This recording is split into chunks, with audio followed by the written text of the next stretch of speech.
नमस्कार दोस्तों, gardening care channel में आपका स्वागत करता हूं।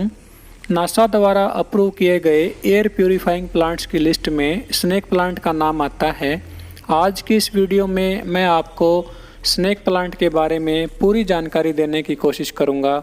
इसको कब लगाया जाता है, किस प्रकार के पोटिंग सॉइल में लगाते हैं, इसको गमले में लगाएं या ज़मीन में लगाएं, इसके लिए वाटर रिक्वायरमेंट क्या होती है, इसके लिए किस प्रकार के खाद या फर्टिलाइज़र की आवश्यकता होती है और इस प्लांट की लोकेशन क्या रखनी है, ये सब बातें इस वीडियो में डिस्कस करूँगा। आशा करता हूँ कि आपको ये वीडियो अच्छी लगेगी। स्नेक प्लांट की दो वैरायटीज़ होती हैं। एक टॉल वैरायटी होती है जिसके पत्ते लगभग 3 फीट तक हाइट गेन कर लेते हैं, और एक ड्वार्फ वैरायटी होती है जिसके पत्तों का साइज अधिक नहीं बढ़ता है और वो 1 फीट से कम ही रहते हैं। दोनों ही वैरायटीज़ बहुत सुंदर होती हैं। मेरे पास केवल ये टॉल वैरायटीज़ के पौधे हैं। इनकी पत्तों की हाइट आप देखिए, ये लगभग 3 फीट हाइट गेन कर चुके हैं। 2 साल पहले मैं स्नेक प्लांट के 2 छोटे छोटे पौधे लेके आया था और केवल 2 पौधों से कई पौधे तैयार हो गए हैं।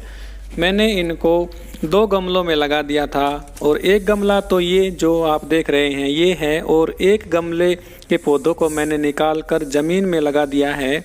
इस प्रकार 2 साल में 2 छोटे छोटे पौधों से मेरे पास 15 से 20 पौधे तैयार हो गए हैं। इतने पौधों को लगाने के लिए मेरे पास गमले नहीं हैं, इसलिए ये भी गमला जो आप देख रहे हैं ये टूट गया है। अब मैं इन पौधों को इस गमले से निकालकर ज़मीन में लगाने वाला हूँ। ज़मीन में लगाने पर और भी अधिक ग्रोथ हो जाती है और इनके बेबी प्लांट्स साइड से जल्दी निकलते हैं।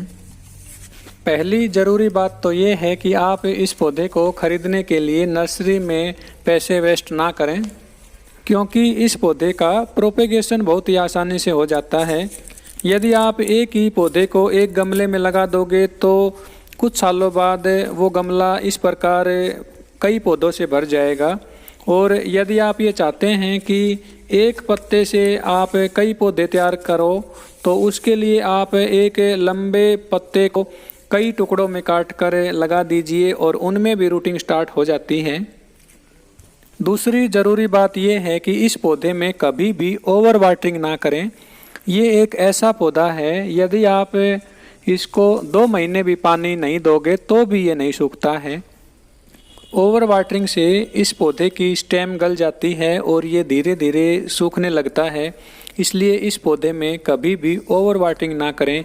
यदि आप इसमें ओवर वाटरिंग नहीं करोगे तो ये पौधा आपके गार्डन में हमेशा बना रहेगा और एक पौधे से कई पौधे अपने आप ये नेचुरली प्रोपेगेट करता रहेगा। इस पौधे को किसी भी प्रकार के खाद की आवश्यकता नहीं होती है। यदि आप इस पौधे को ज़मीन में लगाते हैं तो भी अच्छी ग्रोथ होगी, यदि आप इसको गमले में लगाते हैं तो भी अच्छी ग्रोथ हो जाती है। और आप किसी भी साइज़ के गमले में आप इसको लगा लीजिए, चाहे आप इसको इंडोर रखें, चाहे आउटडोर रखें, चाहे कहीं भी रखिए, ये पौधा हमेशा हेल्दी बना रहता है और एयर को प्यूरीफाई करता रहता है। मई जून की तेज़ धूप में यदि इन पौधों को बाहर रख दिया जाता है तो इनके पत्तों की टिप ब्राउन होने लगती है, और जब ओवर वाटरिंग हो जाती है तो इनके पत्ते पीले हो जाते हैं और धीरे धीरे सूखने लगते हैं। इसलिए इनके पत्तों को देखकर हम अंदाज़ा लगा सकते हैं कि हमारा ये पौधा हेल्दी है या नहीं। जब एक पौधे को गमले में लगाया जाता है तो उसके साइड से कई पौधे निकलने लगते हैं, और सभी नए पौधों की जड़ें उस मेन पौधे के साथ में जुड़ी होती हैं।